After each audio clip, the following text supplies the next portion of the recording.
Hello and welcome back to Psychology 303, the analysis of everyday behavior. I'm Dr. Williams, and this is the first in a series of lectures over Chapter 2. This is Chapter 2A, Observing and Recording Behavior. And I just want to point out as we get started that one of the things that's really critically important when you're doing behavior modification interventions is that you gather data on the behavior in question, the target behavior, if you will, so that we have a way of determining whether or not our intervention is actually working. That being said, let's talk about behavior.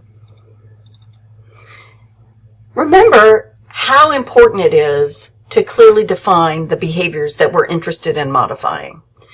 Without good, clear operational definitions, we would not be able to agree on when the target behavior occurs and when it doesn't occur. And as a result, our conclusions would not be valid.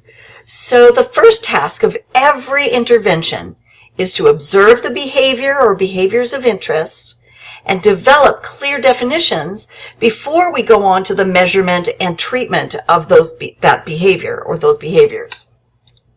So behavioral observation is key to any good intervention.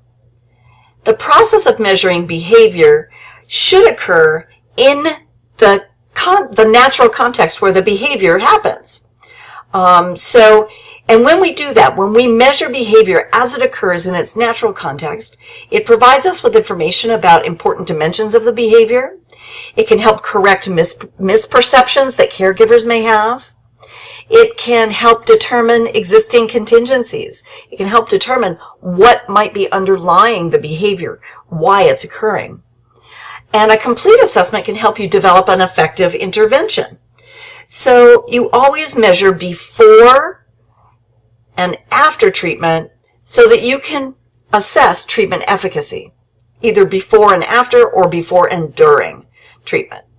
So there's a few points here that are really important. One of the things that's important at the top deals with dimensions of behavior. Now remember that behavior has more than one dimension. It has a frequency. It occurs at a certain rate. It might have an intensity or a magnitude, an intensity of the behavior. So it may have a duration, and it could have a particular probability or likelihood of occurring. And all of these are things that we might be trying to measure. And so we have to decide which dimensions are important and which ones we're going to include in our definition.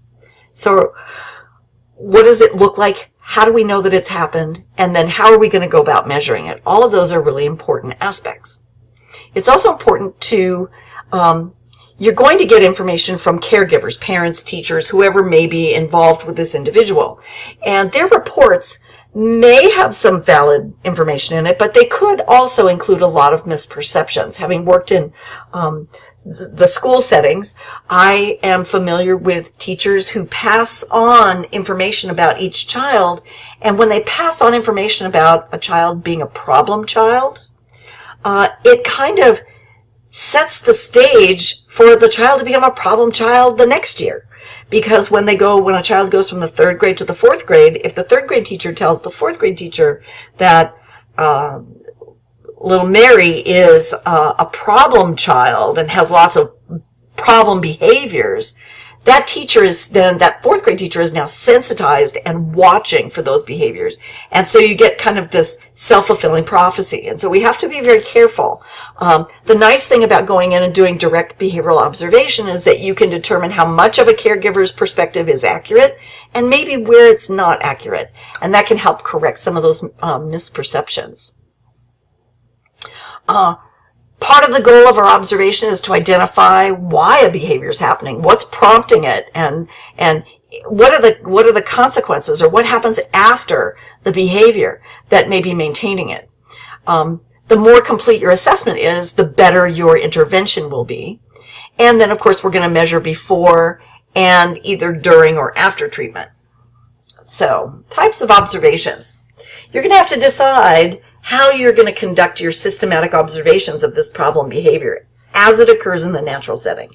So you're going to go in, you're going to watch the behavior live as it occurs.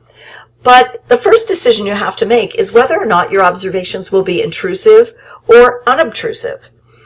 Intrusive observation means that the client knows that you're there and that you're observing, that you're watching. And your presence could have an influence over how the client behaves. I'm sure all of you know how a classroom, a problem classroom, behaves when the principal comes in to observe. Suddenly, everyone's on their best behavior. So intrusive observation means that you're there, you're present, you're seeing it. It's very straightforward, but it can have some negative side effects. Unobtrusive observation is where the client doesn't know that he or she is being observed. And you can do this a number of ways. You can do it through video. You can do it through one-way mirrors. One of my favorites is familiarity. When my children were in elementary school, the counselor made it a habit of visiting every classroom every week for at least 30 minutes.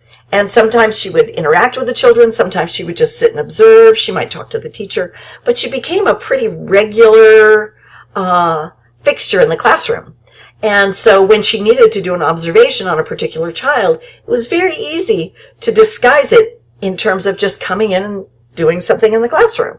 And most of the kids didn't notice after the first few weeks of school. They didn't notice that she was there or not. And it made the observation very unobtrusive. But it takes some time and effort to establish that level of familiarity. And that time investment is going to be, if you're going to be present, it's going to be necessary to reduce the effect of your presence. But it also means that it has some downside that you have to invest the time. Okay, direct and indirect assessment. Now this is different than obtrusive and unobtrusive. All of the methods are used at the beginning of a consultation. So these are decisions that you will have to make at the beginning of a consultation before you even go in to do your observation. Will your observations be direct and or indirect? Indirect assessments are definitely used. When you're called into a case on a client, you will be interviewing certain individuals. You will be collecting information from whatever their records are. So intake interviews are highly structured questionnaires. I have some examples that I'll show you that you use with teachers or with caregivers or with parents or with counselors. So you sit down and you go through these questionnaires in great detail.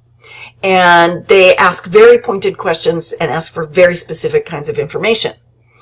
The second thing you will probably want to do is to sit down and look at any secondary records, things that were recorded by other people. So institutional records, for example, you might want to look at school records or maybe at their medical records if you're a doctor and have access, or arrest records, criminal records. That information may be important as well.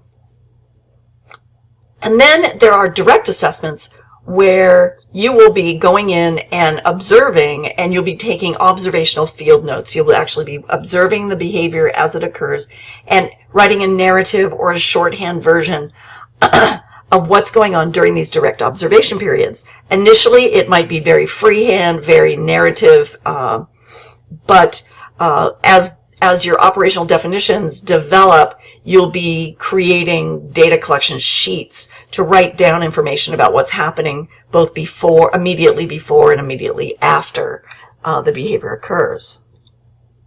So indirect assessment usually happens first. This is where you are interviewing individuals. It's these highly structured interviews with people who have firsthand knowledge of the problem.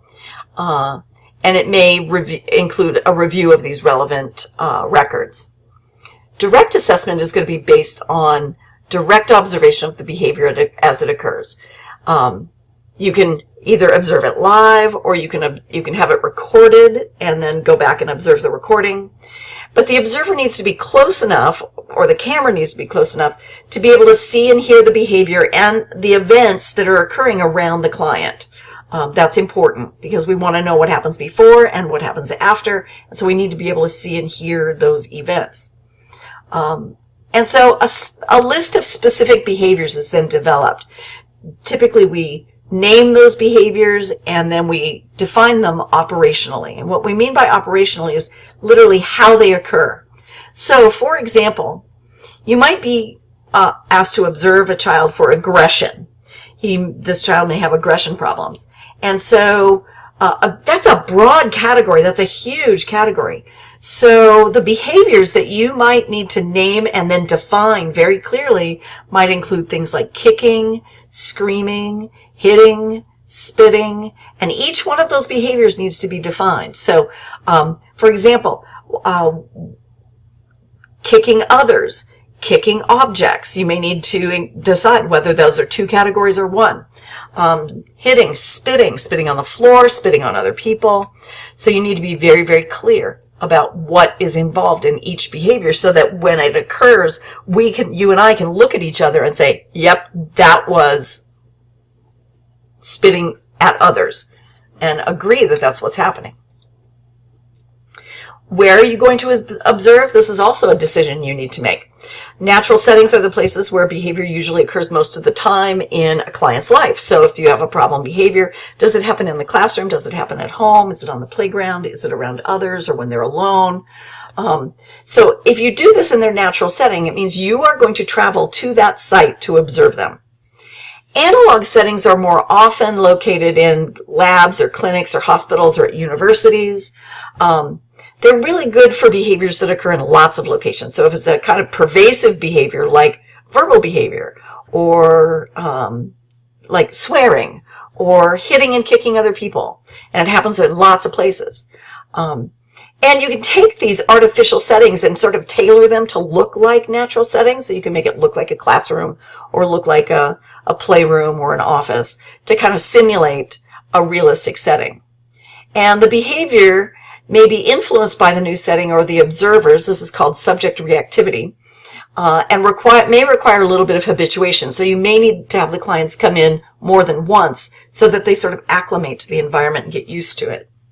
But you need to be the one that decides whether you're going to go do your observations where they are or whether you're going to have them come to you.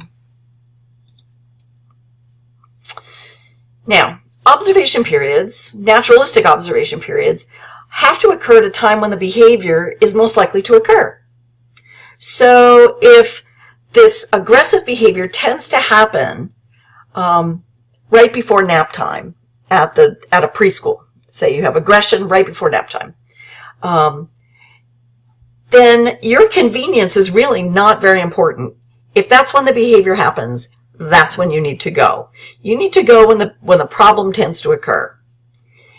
If your presence is problematic, you may need to train a staff member or a caregiver on how to use your data collection sheet, or be prepared to habituate your client to your presence by having you present during that time on a regular basis for several days before you start gathering data on these problem behaviors.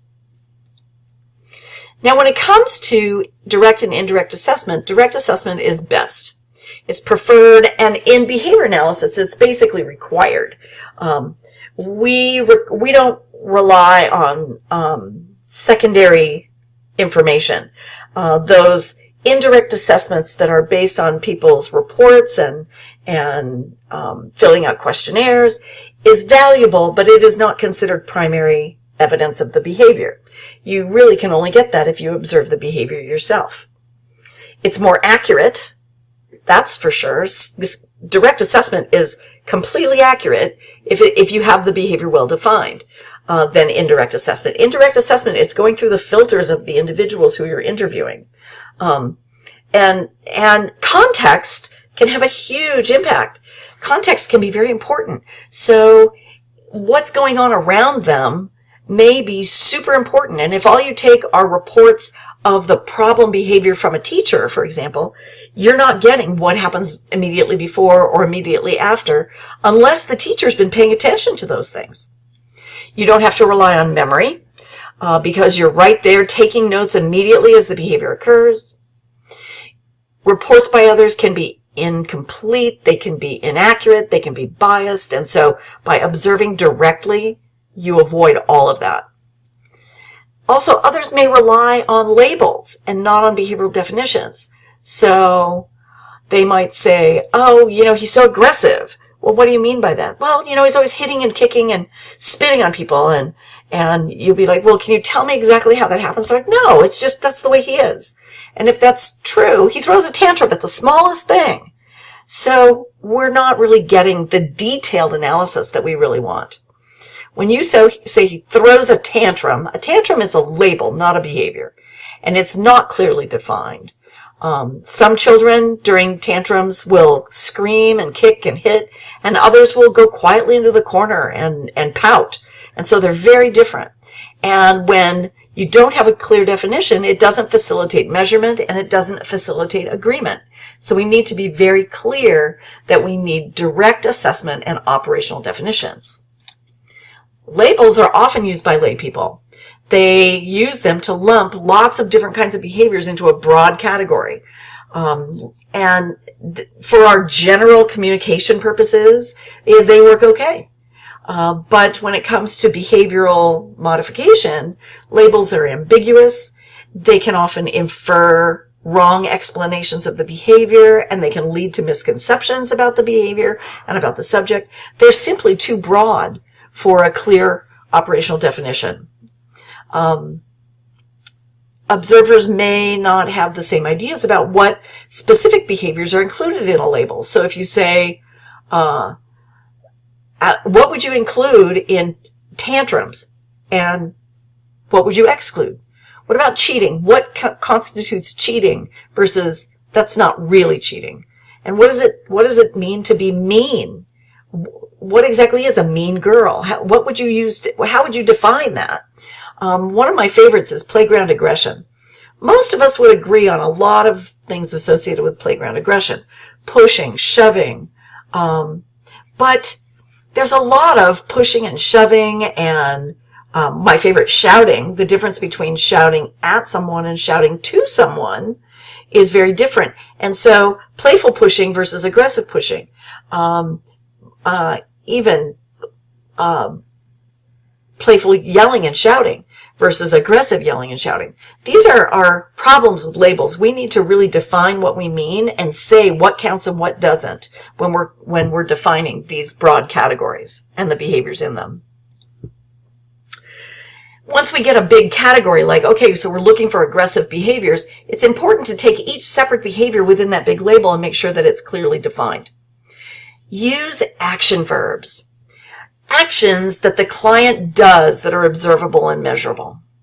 Now you can take behaviors and you can make them broader, or you can split them into smaller categories. We call it splitting and lumping. You can lump them into big categories and just call it, for example, spitting at anything.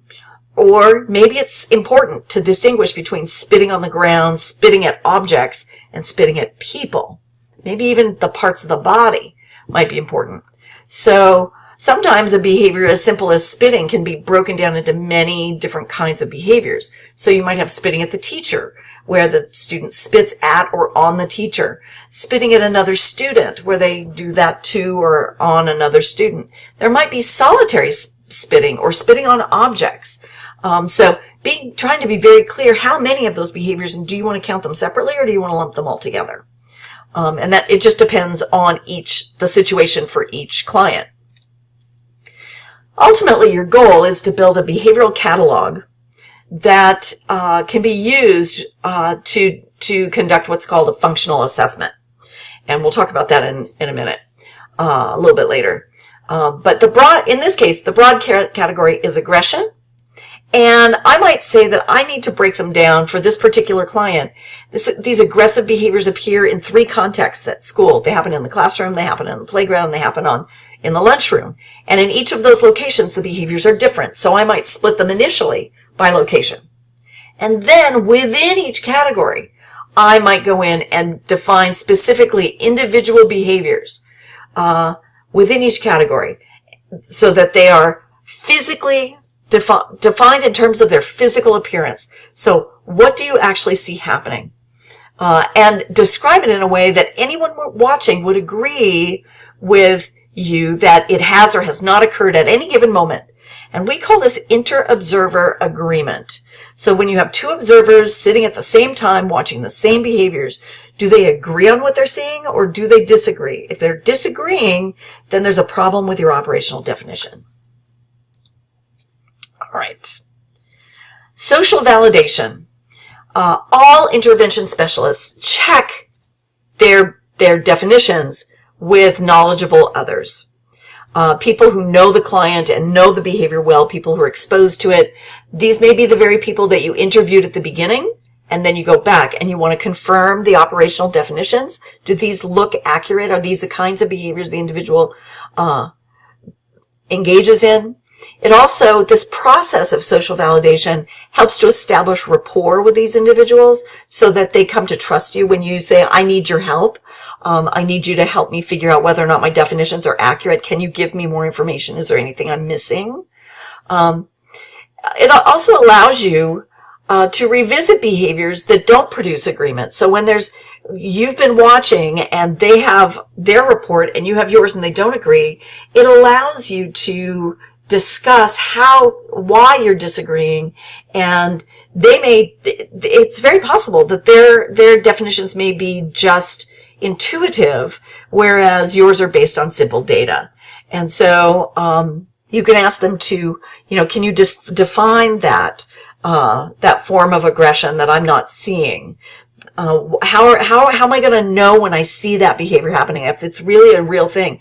And so kind of deciding whether or not that behavior belongs in the category. They can help you develop that definition and help you add a behavior, or it may help them realize that their impression can really be boiled down to the behaviors that you're actually seeing.